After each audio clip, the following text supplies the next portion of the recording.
इसकी जब पहली शादी हुई थी ना, यकीन करें कि मैं इसको अपनी बहन मान के मैं ऐसे भाइयों की तरह रोया था ना, क्या आपको क्या बताऊँ। आज हम आपको इस वीडियो में ऐसी कहानी दिखाने जा रहे हैं जिसको देखने के बाद आपके रोंगटे खड़े हो जाएंगे और आपका सर भी शर्म से झुक जाएगा। ये हैं दो बहन भाई जो आज से 4 साल पहले रिश्ता इज़्दवाज में मुंसलिक हुए और इनके यहाँ 2 बेटियां पैदा हुई। ये शादी कैसे हुई, जमाना क्या कह रहा है, माँ बाप कैसे माने और इस लड़की ने अपने भाई के साथ शादी करने के लिए क्यों रजामंदी का इजहार किया, जानिए इस वीडियो में। सर ना ही तो हमारा अब्बू एक है, ना ही हमारी अम्मी एक है। अम्मी भी अलग है, अब्बू भी अलग है, हम दोनों का। लेकिन ये बात यह है कि इनकी अम्मी फौत हुई थी, तो जो मेरी अम्मी थी, मेरी अम्मी को डिवोर्स हुई थी, तो मेरी अम्मी की इसके अब्बू के साथ शादी हुई थी। उस रिश्ते थे, हम बहन भाई समझ लें आप। कैसे एकदम ये जहन बन गया कि मैंने इनके साथ शादी कर लेनी है, या बंदा एकदम परेशान हो जाता है कि भाई कल तो आप मुझे बहन कह रहे थे और आज मुझे आप रिश्ते की ऑफ़र कर रहे हैं, या आपने इन्हें रिश्ते की ऑफ़र की? मुझे डिवोर्स हो गया, ये मुझे 400-500 खर्चा दे देते, ठीक। ये बात चलते चलते मेरे ससुराल तक पहुंची कि ये खर्चा देता, इनका कोई चक्कर है, ठीक है। उन्होंने यही कहा कि इनका चक्कर है, की वजह से मुझे डिवोर्स हो गया। आपने उस वक्त दोस्तों के साथ, भाइयों के साथ, रिश्तेदारों के साथ मिलकर कोई स्टैंड नहीं लिया कि यार ये क्या, मतलब कि शर्म आनी चाहिए, आप लोग क्या बातें कर रहे हैं?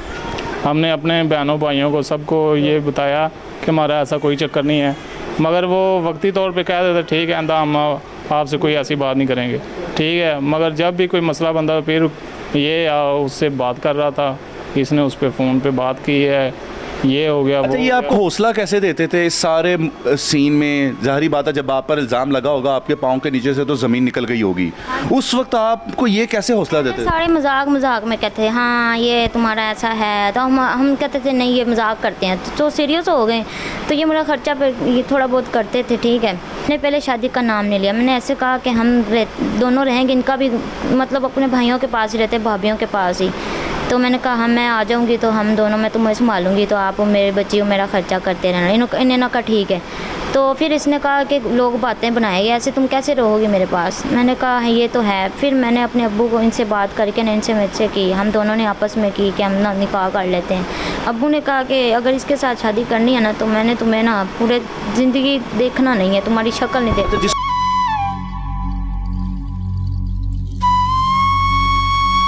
तो आपको पता चला कि भाई ये हमारी शादी होने लगी है, तो क्या जहन में सबसे पहले क्या चीज़ आई?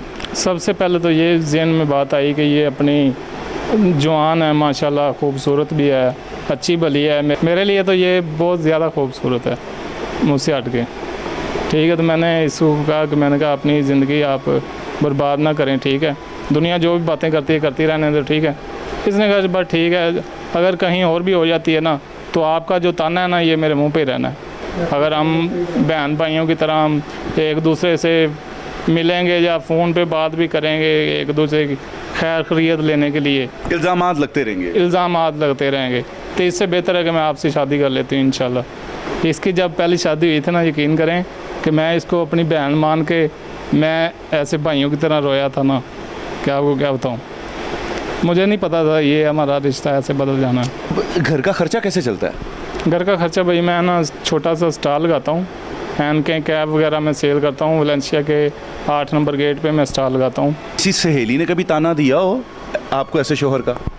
उन्होंने लानतें भी दी, कहा लानत है तुम पे, तुमने अच्छे भले को छोड़ के तो ये मजदूर से शादी कर ली है। मैंने कहा मेरे साथ इतना प्यार करते हैं, मेरी बच्ची का मेरे से ज़्यादा प्यार करते हैं, तो मेरा इतना ख्याल करते हैं, मैं क्यों ऐसा करूँ। मैंने आज तक कभी नहीं कहा कि मैंने खुद भी नहीं सोचा कि मैंने ये गलती की है। याद आती है भाई माँ बाप की क्यों नहीं याद है। माँ तो बचपन में फौत हो गई थी, अब्बू उन्होंने भी छोड़ दिया अपना।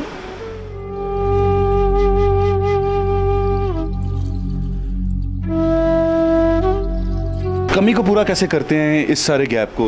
जैसे माँ बाप भी नहीं है सर पे, ये भी अकेली है, आप भी अकेले हैं, कोई घर में कोई मसला मसाइल हो जाए तो किस तरीके से फिर उसको हल करते हैं? अल्लाह ही सारे हमारे मसले हल कर रहा है। बस आप इनकी देखभाल कैसे करती हैं?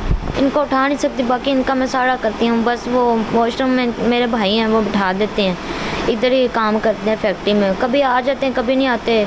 ये बेचारे चुप करके कभी ऐसे ही बैठ जाते हैं, कभी चले जाते हैं काम पे, कभी नहीं जाते। ये है वो कहानी जिसे सुनने के बाद हमारे रोंगटे खड़े हो जाते हैं और सर इस वजह से शर्म से झुक जाता है कि हमारे मुआशरे में किस तरीके से माजूर की माजूरी को तमाशा बनाया जाता है और किस तरीके से लड़की के किरदार कुशी की जाती है। आइए आगे बढ़िए, इनकी मदद कीजिए, हमसे राब्ता कीजिए ताकि ज़रूरतमंद का हक उसकी हक तक पहुंचाया जा सके।